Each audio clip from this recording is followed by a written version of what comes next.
Shalom, perkenalkan nama saya Omikang Iniri Karlau, NIM 101 2022 0165, semester 2 kelas E.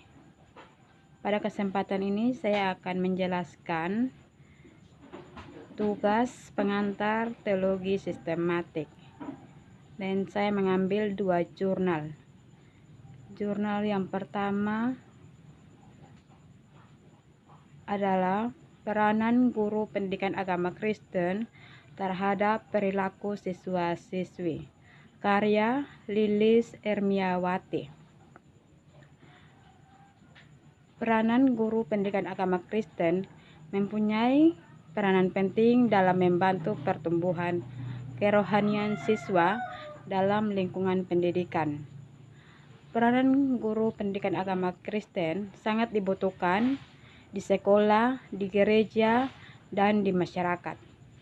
Guru mempunyai hak untuk mendidik, membimbing, serta mengarahkan peserta didik untuk mengenal pribadi Yesus Kristus dalam kehidupan sehari-hari.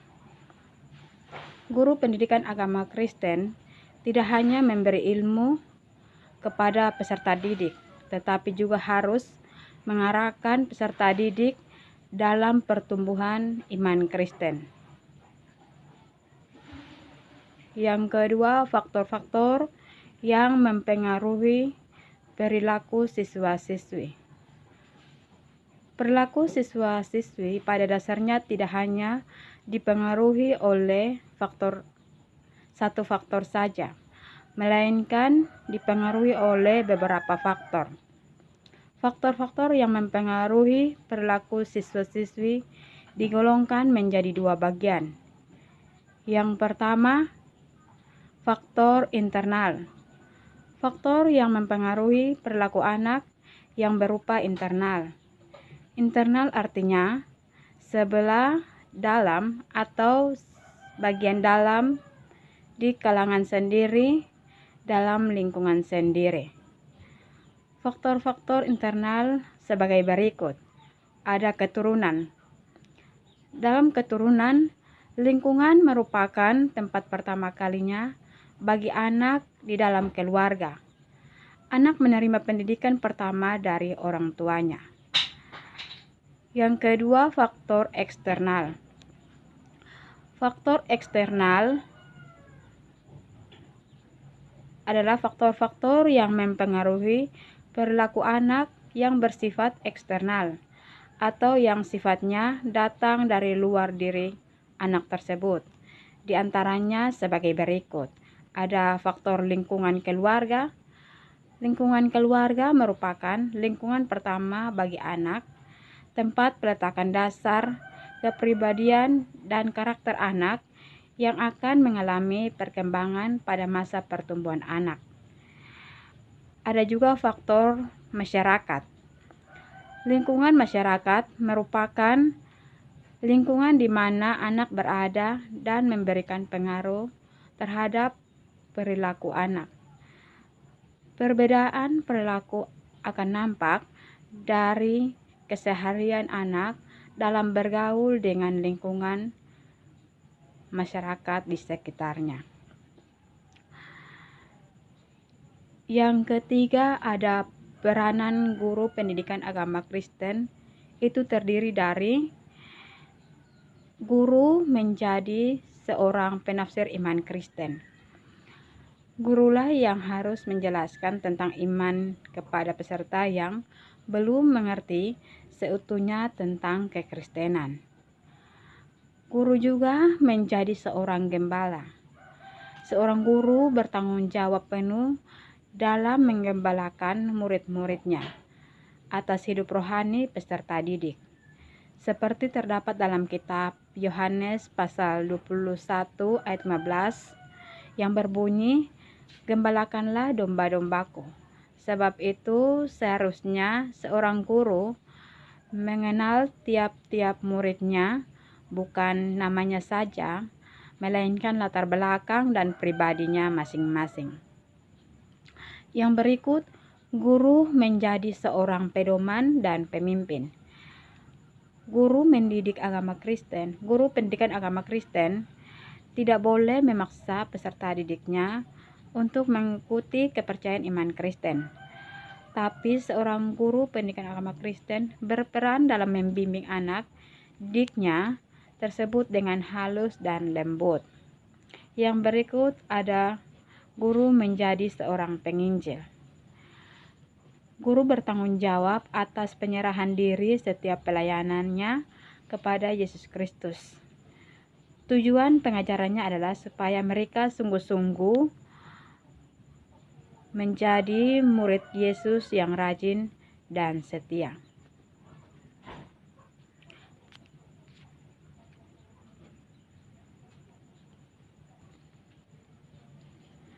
Baik, saya akan melanjutkan di jurnal yang kedua dengan judul Misi Gereja dalam Realitas Sosial Indonesia Masa Kini, karya Kalis, Stefanus, dan Hartanto.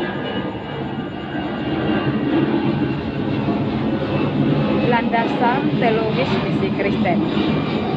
Alkitab menyatakan bahwa Kristen itu ditujukan kepada semua orang, tanpa membedakan perbedaan etnis dan latar belakang sosial di dalamnya.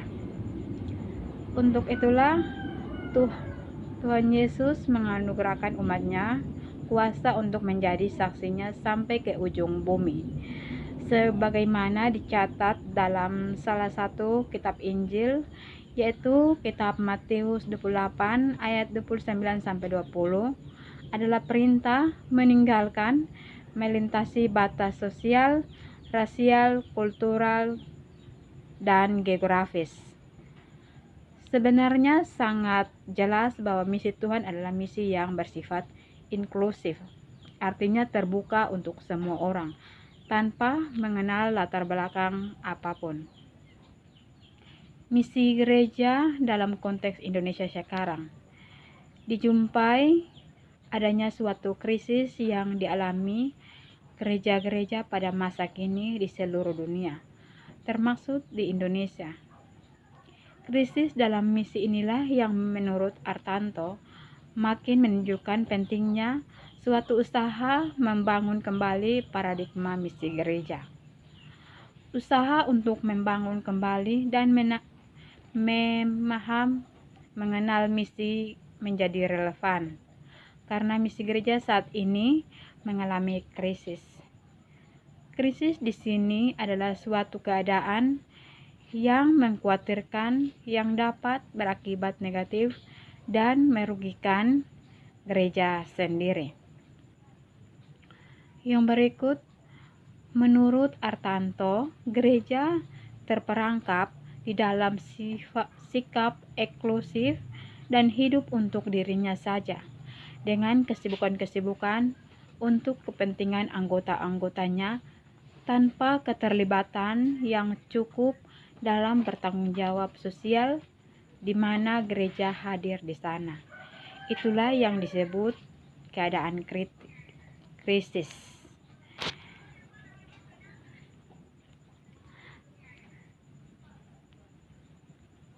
Dalam konteks di Indonesia, kenyataan sendiri Indonesia mengadakan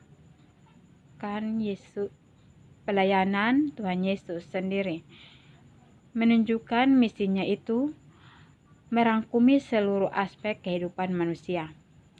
Gereja sebagai bagian dari anggota masyarakat memiliki tanggung jawab sosial terhadap persoalan-persoalan yang terjadi di tengah-tengah rekonstruksi ulang paradigma dan sikap misioner.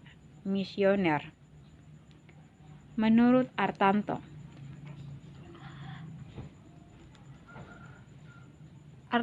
menyatakan bahwa semangat eksklusif usaha misi gereja ini pada umumnya dipegang teguh oleh kelompok aliran Pentakosta dan karismatik maupun Injil, sehingga dalam penerapan misi mereka dapat dikatakan masih kurang. Dan menurut Stefanus, nampak jelas teladan dari pelayanan masyarakat. Persoalan-persoalan ini mau tidak mau harus mendorong gereja-gereja. Paradigma misi gereja perlu dirumuskan dalam era tertentu, sehingga menghasilkan teknik-teknik misi yang relevan. Dengan kata lain, Artanto memahami bahwa paradigma misi gereja akan selalu mengalami pergeseran oleh perubahan paradigma teologinya. Gereja harus bersaksi dan melayani serta melaksanakan Missio Dei dengan turut serta terlibat dalam kepedulian sosial. Gereja masa kini perlu melihat gereja mula-mula mengenai misi dalam hubungannya dengan rencana Allah bagi penyelamatan manusia, yakni gereja sebagai penata layanan di dunia juga memiliki tanggung jawab sosial sebagai bagian dari masyarakat. Kesimpulan, gereja dimanapun berada harus tetap taat dan teguh serta setia menjalankan Missio Dei. Misi bukanlah produk gereja tetapi berasal dari Allah sendiri. Terima kasih. Shalom.